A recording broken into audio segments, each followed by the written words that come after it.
401 छात्र छात्राएं अध्ययनरत हैं जो हिमाचल के सुदूरवर्ती चंबा, पांगी और शिमला, सोलन इत्यादि दूर दूर के छात्र छात्राएं जो यहाँ पर अध्ययनरत हैं। नमस्कारः प्रिय दर्शकाः, अहमस्मि डॉक्टर अमनदीप शर्मा। हिम संस्कृतवार्तायाः अस्मिन् विशेष कार्यक्रमे भवतां स्वागतम्। अद्य अहमस्मि सनातनधर्म आदर्श संस्कृत महाविद्यालयः डोहगी, ऊना, हिमाचल प्रदेशे।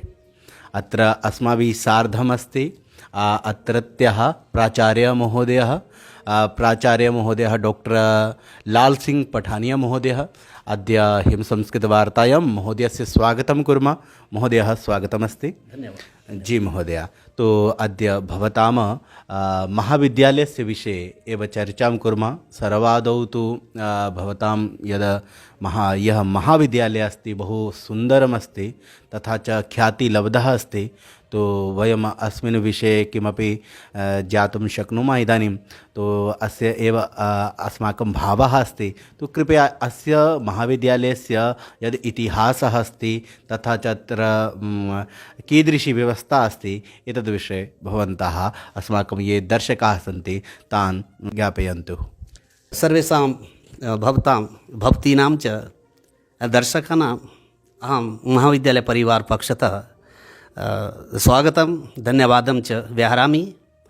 सनातनधर्म आदर्श संस्कृत महाविद्यालय ढोगी उन्ना जनपदान्तर्गत शोलाशृङ्ग पर्वतस्य अधीत्यकायाम् एकान्ते सुन्दरवनप्रान्ते ख्यातो वर्तते।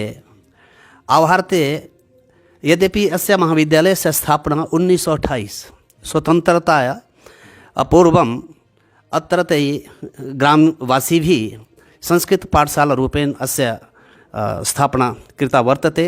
तथा शनैः इदानीं संस्थायां केन्द्रीय संस्कृत विश्वविद्यालय नई दिल्ली भारत सर्वकार पक्षतः इत्यस्य सञ्चालनं क्रियते। अत्र छात्रसंख्या वर्तमानसमये इदानीम् अस्मिन् सत्रे अत्र एकोत्तर 401 दर्शकानां सौविध्याय हिन्द्याम् अपि अहं वक्तुं कामये। यहाँ पर 401 छात्र छात्राएं अध्ययनरत हैं जो हिमाचल के सुदूरवर्ती चंबा, पांगी और शिमला, सोलन इत्यादि दूर दूर के छात्र छात्राएं जो यहाँ पर अध्ययनरत हैं। ये महाविद्यालय के लिए गौरव की बात है। और इसमें भी 401 में 228 हमारे पास यहाँ छात्राएं अध्ययनरत हैं। बहुत सम्यक् अस्ति। तो 173 यहाँ पर छात्र जो हैं हमारे यहाँ अध्ययनरत हैं। जी, तो बालिकानां कृते कापि विशेषा व्यवस्था अस्ति अत्र? यद्यपि हमारे यहाँ पर छात्रावास का अभाव है, जिसके कारण हम जो बहुत दूर से बच्चे यहाँ पर, उनका पहला ही प्रश्न होता है कि यहाँ के छात्रावास की व्यवस्था आपके पास है।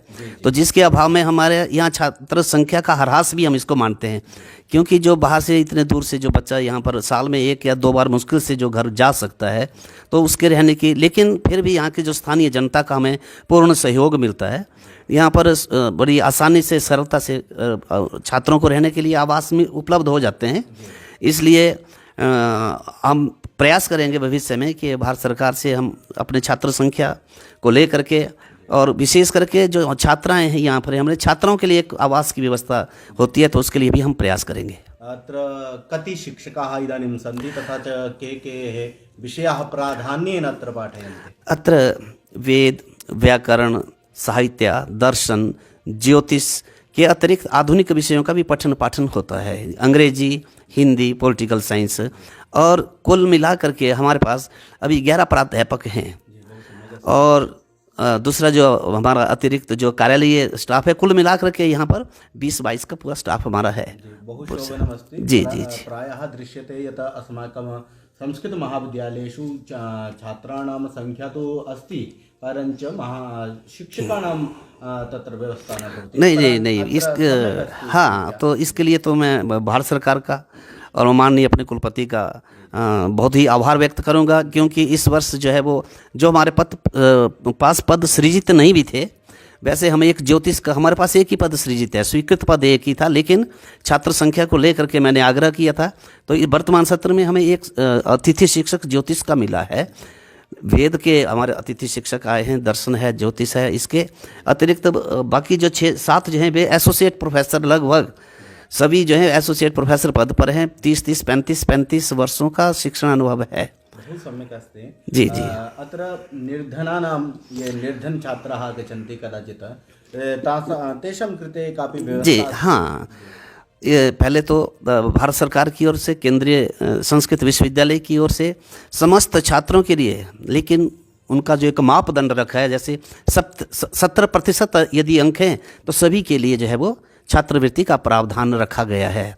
इसके अतिरिक्त यहाँ पर कुछ ऐसी संस्थाएं हैं, जैसे पंडित ब्रह्मानंद संस्था है, एक वहाँ पर प्राण फाउंडेशन चंडीगढ़ से है, वो भी इसका हमारा जो निर्धन बच्चे हैं उनका सहयोग करते रहते हैं। किताबें, जैसे किताबों के माध्यम से, धन के माध्यम से वे सहयोग प्राय करते रहते हैं। और महाविद्यालय की तरफ से हम जो निर्धन बच्चे हैं, हमारे प्राध्यापक भी सहयोग करते हैं कि बच्चा पढ़ना चाहता है लेकिन आर्थिक स्थिति ठीक नहीं है घर की, पढ़ने वाला बच्चा है, तो उसके लिए हमारे जो शिक्षक हैं, हमारा जो यहाँ का पूरे शिक्षक या कर्मचारी जितने हैं, सभी पूर्ण मनोयोग से और धन से भी उनका सहयोग भी करते हैं। तो निश्चयेन परञ्च बहवः जनाः अस्माकम् अन्तर्जालमाध्यमेन अपि पृच्छन्ति यत् अत्रत्या प्रवेशप्रक्रिया किमस्ति, कदा अस्ति, कस्मिन् समये भवति प्रवेशप्रक्रिया, तस्य का प्रक्रिया अस्ति?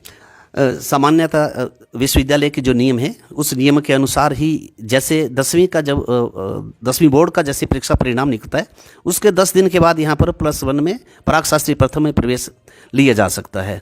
और जमा 2 का रिजल्ट जैसे ही परीक्षा परिणाम आता है, उसके बाद शास्त्री प्रथम वर्ष में प्रवेश लिया जा सकता है। लेकिन अभी इस वर्ष हमारे लिए बड़े गौरव की एक बात है कि इस वर्ष प्राक शास्त्री प्रथम वर्ष और शास्त्री प्रथम वर्ष की कक्षाएँ हमारी केंद्रीय संस्कृत विश्वविद्यालय से हमारी संबद्धता हो गई है। इस वर्ष जो है वो उसका उनके जो मानक होंगे, उन मानकों के अनुरूप ही हम प्रवेश ले पाएंगे। तो इस वर्ष तो हो सकता है कि बिना परीक्षा के भी ये प्रवेश हो जाए, लेकिन आगे जो है इसके लिए परीक्षा निर्धारित होती है। तो पहले जो भी 10वीं के बाद यहाँ पर आएगा, उसके परीक्षा में उत्तीर्ण होना उसके लिए अनिवार्य होगा। शास्त्री प्रथम वर्ष में आएगा, उसके लिए उत्तीर्ण होना अनिवार्य होगा। और उसके लिए कितने भी पद हमें देते हैं, कितने हम छात्रों को हम ले सकते हैं, बहुत सारा निर्भर करता है। लेकिन फिर भी हमारे लिए बड़े गर्व की बात है कि हमें जो है वो वहाँ से संबद्धता हमें प्राप्त हो चुकी है। शुल्क व्यवस्था का अस्ति, यदि छात्रः अत्र आगच्छति तस्य कृते कियत् धनं देयमस्ति?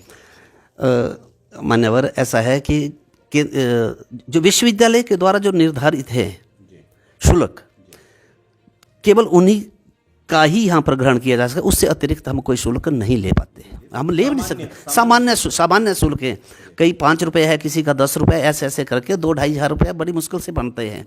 उससे अतिरिक्त हम नहीं लेते हैं। हाँ, छात्र हित में या अभिभावकों के साथ में एक अभिभावक का प्राध्यापक जैसे संघ की स्थापना यदि होती है तो वो चलता है। वो उसमें हम देखते हैं कि यदि हमारे पास टीचर कोई कम है, प्राध्यापक है, तो छात्रों के अध्ययन अध्यापन में किसी तरह की बाधा ना आए, तो उस पैसे का प्रयोग हम फिर उसके लिए करते हैं, या फिर उसका प्रयोग महाविद्यालय के विकास के जितने भी कार्य होते हैं, जैसे प्रसाधनों की यदि कमी है तो उसमें हम उसका प्रयोग करते हैं। और यदि कोई बहुत ही निर्धन है तो उससे भी हम वंचित करते हैं, उससे भी छूट दे देते हैं, उससे वो पैसा उससे भी नहीं लिया जाता है। केवल अपनी संस्कृत और संस्कृति के संरक्षण में जितना संभव हो सकता है, जितना अधिक से अधिक हम छूट दे सकते हैं वो करते हैं। निश्चयेन यदि भवन्तः अपि अस्मिन् महाविद्यालये प्रवेशम् इच्छन्ति तो अत्र अस्माकं वीडियो मध्ये सम्पर्काः सन्ति महाविद्यालयस्य, तो भवन्तः अपि सम्पर्कं साक्षात् साधयितुं शक्नुवन्ति। तो महाविद्यालयस्य वातावरणं तु बहु सम्यक् अस्ति, तथा च महाविद्यालयस्य ये छात्राः इतः पठितवन्तः ते सर्वे प्रायः वृत्त्यां सन्ति, हिमाचलप्रदेशे वा अन्यत्र राज्येषु वृत्तिषु सन्ति। तो बहु सम्यक् अत्रत्या या शिक्षणप्रणाली अस्ति। तो महोदय, प्राक् शास्त्री अर्थात् 10वीं कक्षातः अनन्तरं प्राक् शास्त्रीतः कुत्र पर्यन्तम् अस्ति?